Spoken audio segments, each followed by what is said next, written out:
सांगली जिल्हा परिषदेत राजकारण करून ज्यांनी जतचं अध्यक्षपद हुकवलं त्या सर्वांचा कार्यक्रम करू आणि येणाऱ्या लोकसभा निवडणुकीत मतदारसंघ पुरुष पडो किंवा महिला खासदार विशाल पाटील पुन्हा खासदार होणार नाही यासाठी मी प्रयत्न करणार असल्याचा इशारा आमदार गोपीचंद पडळकर यांनी देत विशाल पाटील यांना खुलं आव्हान दिले। सांगली जिल्ह्यातील सहकार क्षेत्रातील भ्रष्टाचाराविरोधात भाजप आमदार गोपीचंद पडळकर आक्रमक झालेत।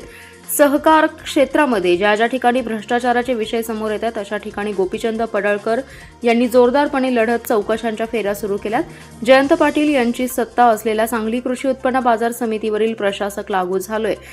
तुमची लुटीची सर्व साधने आम्ही बंद पाडू, कोणालाही खायला देणार नाही असा इशारा देत त्यांनी सांगली जिल्हा परिषदमध्ये भाजपची सत्ता आली नाही याचं दुःख नाही, पालकमंत्री मुख्यमंत्री भाजपचे आहेत, पदाधिकाऱ्यांनी निश्चित राहावं असं सांगत 2029च्या लोकसभा निवडणुकीमध्ये सांगली आणि हातकणंगले या दोन्ही लोकसभा मतदारसंघामध्ये भाजपचे खासदार असले पाहिजेत असं आवाहन केलंय। मी आमदार झाल्याच्या नंतर जत तालुक्यातील सर्वसामान्य शेतकऱ्यांची भावना अशी होती की आपली जतची कृषी उत्पन्न बाजार समिती ही वेगळी झाली पाहिजे। आपल्या कृषी उत्पन्न बाजार समितीचं जर डेव्हलपमेंट करायचं असेल तर त्याचं विभाजन होणं खूप गरजेचं आहे आणि म्हणून मी पाठपुरावा करत होतो। राज्याचे मुख्यमंत्री माननीय देवाभाऊ यांच्या आदेशाने पणन खात्याचे मंत्री माननीय जयकुमार रावल साहेब यांच्या सहकार्यानं आणि माननीय चंद्रकांतदादा पाटील पालकमंत्री यांच्या मदतीनं आज त्याची प्रक्रिया पूर्ण झालेली आहे।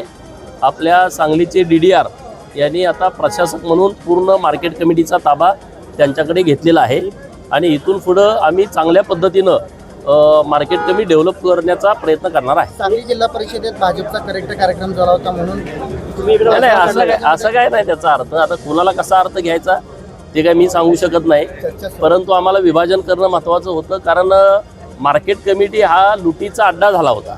अनेक वेळा अनेक बातम्या तुमच्या चॅनेलच्या माध्यमातून बघितल्या, आम्ही पेपरला वाचल्या आणि लोकही सुरस कथा या मार्केट कमिटीतल्या भ्रष्टाचाराच्या संदर्भात सांगत असतात आणि त्यामुळं आता हे सगळं जे चुकीच्या पद्धतीनं काही ठराविक लोक या मार्केट कमिटीचा दुरुपयोग करत होते आणि ते आता बंद होईल।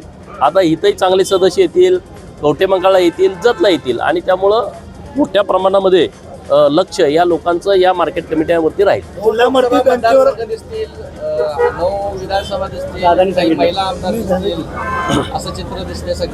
नाही आता आम्ही माहिती जे तज्ज्ञ लोक बोलत आहेत, मीडियातून ऐकतोय, आमचे वरिष्ठ लोक बोलत आहेत, तर सांगली जिल्ह्यामध्ये 2 लोकसभा होणार असं एक कळतंय आम्हाला आणि विधानसभा सदस्यांची पण संख्या वाढणार आहे। तर 2011च्या जनगणनेनुसार 2,20,000 ते 2.5 लाखापर्यंतचा मतदारसंघ होईल असं काही लोक बोलत आहेत। जर असं झालं तर बरेच विधानसभेचे मतदारसंघ आपल्या सांगली जिल्ह्यामध्ये वाढतील आणि त्यामुळं जरा आणि रंग येईल या सगळ्या परवा याच विषयाला लागून आटपाडीत खासदार म्हटले की पुन्हा खासदार होईल का नाही माहित नाही, महिला बघून भीती वाटते त्यांचं मला माहित नाही, पण जतचं अध्यक्षपद ज्यांनी घालवलंय त्यांचा कार्यक्रम होणार आहे हे मी जाहीरपणे सांगू शकतो। कारण जतचं अध्यक्षपद घालवणं एवढं सोपं नाही, ते मला माहित नाही। ते जरी जेंट्स जरी पडलं तरी विशाल खासदार नसणार हे लिहून ठेवा। यासाठी मी जीवाचं रान करेन, मेहनत करेन, लोकांच्या मध्ये जाईल, लोकांची कामं करेन।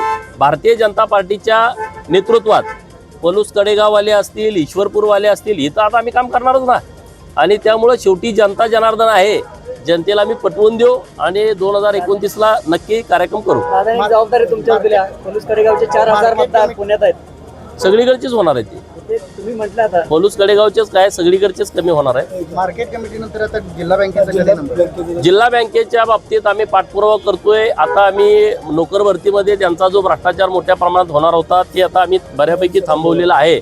सदाभाऊ त्याचं नेतृत्व करतायत। आता जे 88च्या चौकशीमध्ये जे काही आता पुरावे मिळालेले आहेत, जिल्हा बँकेवरती टप्पा ठेवला आहे। आता उद्या आम्ही परत माननीय CM साहेबांच्याकडे जाणार आहे की जिल्हा बँकेत सुद्धा जो भ्रष्टाचार झाला आहे त्याच्याबद्दलची कारवाई सरकारनं करावी असा आमचा प्रयत्न आहे। त्यामुळं जिथं जिथं भ्रष्टाचार तिथं आम्ही पाठीमागं लागणार आणि तिथं प्रशासक यावा अशी आमची मागणी पण आहे, इच्छा पण आहे आणि आम्ही त्यासाठी पाठपुरावा करतोय। मार्केट कमिटी प्रमाणे तिथं होईल होणार। आता तुम्हाला माहिती आम्ही आता विषय हातात घेतलाय तर आम्ही लावून धरतोय, नाहीतर आता मागच 500 लोक भरून जयंतरावला किती ह्याला किती त्यांचं वाटप झालं होतं, जागे गुणुले पण झालं होतं। कॅल्क्युलेटर त्यांनी दाबून सारखं बघते। 1 महिन्याची सत्ता उलटून लावली तुम्ही। नाही नाही लय असं काय. जल्लोष केला होता. हा नाही, पण ते सगळे मला डायरेक्टर भेटले होते. ते म्हणले होते आम्ही भाजपमध्ये प्रवेश करतो, आणि मग नाही म्हटलं हे काय प्रशासक बसणार आहे, मी तुम्हाला काही खोटं सांगणार नाही. मी उगाच तुम्ही आमच्याकडे आला म्हणून आम्ही असं काय नाही, मी त्यांना नम्रपूर्वक सांगितलं होतं. आणि जरा थोडं उशीरच झाला, लवकर व्हायला पाहिजे पण जरा उशीर झाला. सांगली पेठ रस्ता तुमच्या काळात पूर्ण होतोय, भाजपाच्या काळात तुम्ही काय बोलला? नाही, वस्तुस्थिती आहे.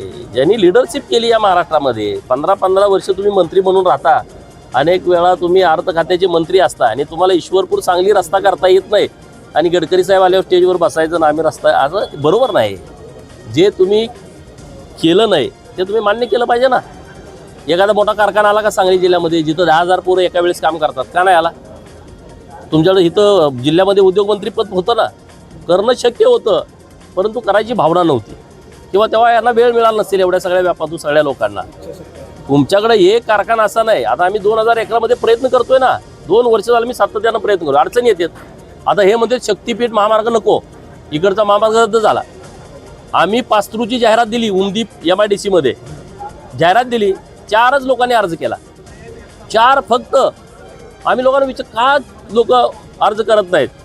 त्यांचं म्हणणं असं आहे की उमदीमधून 5 तासात आम्हाला JNPA ला पोचता आलं पाहिजे. जवाहरलाल नेहरू जे पोर्ट ट्रस्ट आहे JNPT, तिथं पोचता आलं पाहिजे. कसं पोचणार? शक्तीपीठ महामार्ग झाला, कोकणाला जोडलं, कोकणातून तिकडं महामार्ग तयार होतोय. हे जर ह्या बुद्धू लोकांना कळत नसेल, आणि नुसतं घाणेरडं राजकारण करायचं म्हणून तुम्हाला साध्या पानंचे रस्ते करता आले नाहीत. आमचं सरकार जर महामार्ग करत असेल, समृद्धीसारखा महामार्ग केला, कोकण गोवा मुंबई गोवा होतोय, आणि हा जर त्रिकोण झाला असता तर हा विकासाचा त्रिकोण आहे, त्यामध्ये नुकसान कुणाचं नाही आहे. परंतु चला उगाच विरोध करा, अक्कल नसणारे लोकांचं हे काम आहे. अरे आमच्याकडची लोक तर म्हणते तर रस्ता करा, रस्ता जाऊ द्या, काहीतरी डिमांड येईल, काहीतरी जागेला किंमत येईल, बाहेरचे लोक इथं उद्योग करतील, आणि काही लोक राजकारण करतायत. तर त्या लोकांना माझी विनंती आहे, अरे बाबांनो हा रस्ता होऊ द्या. रस्ता झाला तरच आपल्या भागामध्ये उद्योजक मोठ्या प्रमाणात येतील आणि डेव्हलपमेंट होईल, नाहीतर डेव्हलपमेंट होणार नाही. काय डबळे कारखान्याचा विषय अजून तो मला डिटेल माझ्याकडे आला नाही, पण डिटेल माझ्याकडे येईल. त्यामध्ये मोठा भ्रष्टाचार झालाय, चुकीच्या पद्धतीनं जयंतरावनं तो कारखाना ढापलेला आहे. नुसत्या 44 कोटी तो कारखाना हाणलाय, 250 एकर जमीन आहे. तर हा सगळा विषय आता आमची सगळी लोक त्या विषयामध्ये कागदपत्र घेऊनच आम्ही जरा त्या विषयामध्ये हात घालायचा विचार करतो.